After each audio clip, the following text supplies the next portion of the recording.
আসসালামু আলাইকুম। সবাইকে মহান স্বাধীনতা দিবসের শুভেচ্ছা জানিয়ে শুরু করছি আজকের লিড নিউজ। সঙ্গে আছি আমি মাহবুবুর রহমান ইমন। আমাদের আজকের লিড নিউজের শিরোনাম, পদ্মায় ডুবে যাওয়া বাস থেকে 14 লাশ উদ্ধার। নিউজটি পাঠিয়েছেন রাজবাড়ী থেকে আমাদের গোয়ালন্দ প্রতিনিধি জহুরুল ইসলাম হালিম।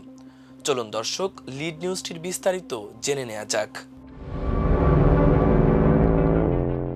রাজবাড়ীর গোয়ালন্দের দৌলদিয়ায় 52 যাত্রী নিয়ে পদ্মা নদীতে তলিয়ে গেছে যাত্রীবাহী বাস। গতকাল বিকাল 5:30টার দিকে 3 নম্বর ফেরিঘাটে পুন্টুন থেকে নদীতে ছিটকে পড়ে বাসটি।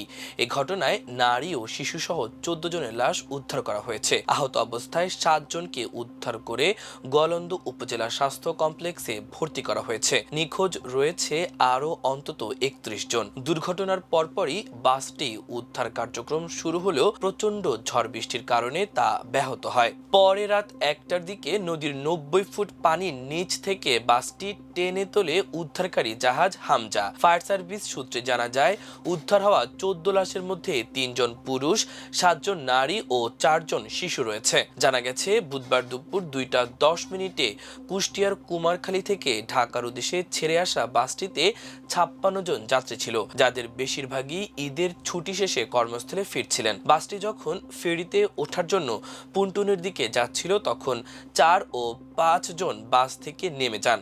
বাসটি পুন্টুনে যাওয়ার সময় চালক নিয়ন্ত্রণ হারালে সেটি পদ্মা নদীতে পড়ে তলিয়ে যায়। ফেরিতে ওঠার আগে সপরিবারে ঘাটে অপেক্ষা করছিলেন প্রত্যক্ষদর্শী হিরু বাপ্পি। তিনি বলেন, ফেরির পুন্টুনে দাঁড়িয়ে ভিডিও করছিলাম, হঠাৎ চিৎকার শুনে তাকাতে দেখি বাস পুন্টুন থেকে দ্রুত গতিতে পানিতে পড়ে গেল। বাসটি যাত্রীতে পরিপূর্ণ ছিল বলে তিনি জানান। স্থানীয়রা জানান, বাসটি 3 নম্বর ঘাটে এসে ফেরিতে উঠতে গিয়ে ব্রেক ফেল করে পদ্মা নদীতে ডুবে যায়। 4-5 জন যাত্রী পরিবহন থেকে নেমে পুন্টুনে দাঁড়িয়েছিলেন, শুধু তারাই জীবিত আছেন। সৌহার্দ্য পরিবহনের এক যাত্রী তার স্ত্রী, পুত্র, শাশুড়িকে বাসে রেখে উজু করতে নিচে নেমেছিলেন। তিনি আহাজারি করতে করতে বলেন, প্রসাব করাইলা, আমি এখানে, তুমি কি বোকা নাকি? তুমি আমার এখানে নামে প্রস্রাব করাইলা। বাবা, তুমি এখানে প্রস্রাব করো। গাড়িতে উঠে, ফেরি গাড়িতে উঠলে আমি ওযু করবো, নামাজ পড়বো।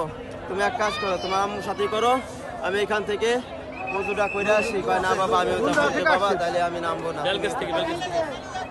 আপনার কি ছেলে? আমার ছেলে, আমার ওয়াইফ আর আমার শাশুড়ি আছে, আমিও ছিলাম। আরেক প্রত্যক্ষদর্শী বলেন, বাসটা এখানে আসে 3 নম্বর ফেরিঘাটে আসার পরে বাসটা ব্রেক ফেল করছে। ব্রেক ফেল করে মানে আপনার ড্রাইভার পারলে কিন্তু আপনার যে কোনো সাইড নিয়ে একটাই করতে পারতো। ড্রাইভার লাফ দিয়ে নামে গেল পল্টনের উপরে।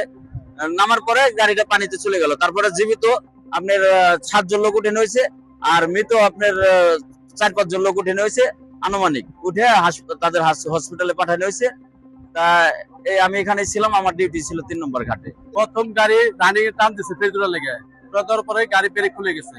ব্রেক খোলার কারণে এই গাড়িটা এখান দিয়ে বাজার মানে চেষ্টা করছিল, মানে ড্রাইভারে খুব মানে কাতে করছিল যে বাজার লেগে তুমি বাজে নাই অতিরিক্ত না করার কারণে ফেরি ডাইরেক্ট উল্টে মানে এবার নিষ্ফেল নামছে। নিষ্ফেল ড্রাইভার আটা উল্টানতেছে, উল্টান দেওয়ার পরে মনে করলেন যে এইভাবে মনে করলেন আস্তে আস্তে তলায় গেছে। যাত্রী আসলে মেলা যাত্রী ফুল যাত্রী ছিল, 5-7 জন লোক বাঁচছে, তারপর আর বাঁচে নাকি। ফুল যাত্রী ভরা সিদ্ধের বাজার তো। কি গাড়ি সোয়াগ পরিবহন, সোয়ার্দ পরিবহন। হ্যাঁ রাজবাড়ী। তাহলে আপনি বলেন রাজবাড়ী কালোখালী থেকে আসে যে গাড়িটা এখানে আসে পড়ে যায় সোহার্দ পরিবহন, এরকম বলেন। রাজবাড়ী কালোখালীতে যে গাড়িটা আসে সোহার্দ পরিবহন, সেই গাড়িটাই পড়ে গেছে এভাবে ডাঙিয়ে একদম ব্রেক ফেলে। মানে ড্রাইভার বাঁচাতে পারে নাই, ড্রাইভার চেষ্টা করছিল, ড্রাইভার ভিতরে ছিল, ড্রাইভার বাইরে পারে নাই। ফরিদপুর ফায়ার সার্ভিসের কমান্ডার মোহাম্মদ বেলাল উদ্দিন বলেন, রাত 7:30টা পর্যন্ত 2 নারীর লাশ উদ্ধার করে হাসপাতালে পাঠানো হয়েছে। তবে প্রাথমিকভাবে ধারণা করা হচ্ছে 40 জনের মতো লাশ পানির নিচে রয়েছে। তিনি আরো বলেন, ফরিদপুর ফায়ার সার্ভিসের 2 জন ডুবুরি, 2 জন সহকারী ডুবুরি উদ্ধার কাজে অংশ নিয়েছেন। পাশাপাশি 5 সদস্য বিশিষ্ট ফায়ার সার্ভিসের একটি দল উদ্ধার কাজে অংশ নিয়েছে। সৌহার্দ্য পরিবহনের দৌলদিয়া ঘাট প্রতিনিধি মনির হোসেন জানান, কুষ্টিয়ার কুমারখালী থেকে ঢাকাগামী বাসটিতে 50 থেকে 52 জন যাত্রী ছিল। বিকাল 5টার দিকে বাসটি দৌলদিয়ার 3 নম্বর ফেরিঘাটে পৌঁছালে 10 থেকে 12 জন যাত্রী বাস থেকে নিচে নেমে যান। অবশিষ্ট যাত্রীদের নিয়ে বাসটি ঢালু অ্যাপ্রোচ সড়ক দিয়ে ফেরিতে উঠতে যাচ্ছিল। এ সময় চালক নিয়ন্ত্রণ হারিয়ে ফেললে বাসটি সরাসরি পদ্মা নদীর গভীর পানিতে পড়ে তলিয়ে যায়। বাসটিতে অধিকাংশই পরিবারের সঙ্গে ঈদ আনন্দ শেষে কর্মস্থলে ফিরছিলেন। গোয়ালন্দ ফায়ার সার্ভিসের কমান্ডার ইয়াহিয়া খান জানান, বিকাল 5:30টার সময় খবর পেয়ে দ্রুত ঘটনাস্থলে এসে উদ্ধার কাজ শুরু করি। আমাদের ফায়ার সার্ভিস দলে ডুবুরি না থাকায় পাটুরিয়া থেকে ডুবুরির দল এসে উদ্ধার কাজ শুরু করেছে। ঢাকা ও ফরিদপুর থেকে আরো 2টি ইউনিট ঘটনাস্থলে আসে। তিনি আরো জানান, রাতে প্রচন্ড ঝড় বৃষ্টি হওয়ায় উদ্ধার অভিযান ব্যাহত হয়।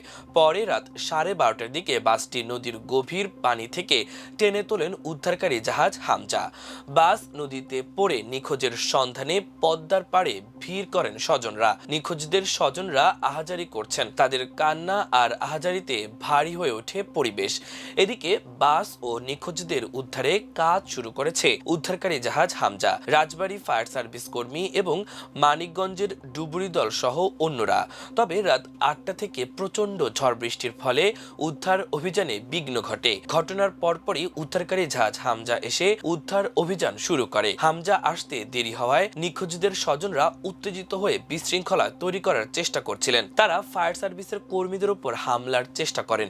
পরে পরিস্থিতি নিয়ন্ত্রণে আনে জেলা পুলিশ, সেনাবাহিনী, নৌ পুলিশ এবং ফায়ার সার্ভিস। ঘটনাস্থলে রাজবাড়ী 2 আসনের সংসদ সদস্য হারুনুর রশিদ, জেলা প্রশাসক সুলতানা আক্তার, পুলিশ সুপার মোহাম্মদ মঞ্জুর মোর্শেদ, গোয়ালন্দ উপজেলা নির্বাহী অফিসার সাথী দাস সহ প্রশাসনের কর্মকর্তারা অবস্থান নেন। রাজবাড়ী ফায়ার সার্ভিস ও সিভিল ডিফেন্সের সহকারী পরিচালক সোহেল রানা বলেন, উদ্ধারকারী জাহাজ হামজা ও মানিকগঞ্জের ডুবুরি দল এসে উদ্ধার কাজ শুরু করেছে। রাত 12:30টার দিকে বাসটি উদ্ধার করা সম্ভব হয়েছে। গোয়ালন্দ হাসপাতালের আবাসিক মেডিকেল অফিসার শরীফুল ইসলাম বলেন, রূপচাঁদ, মর্জিনা এবং রেহানা নামে 3 জনকে হাসপাতালে আনা হয়।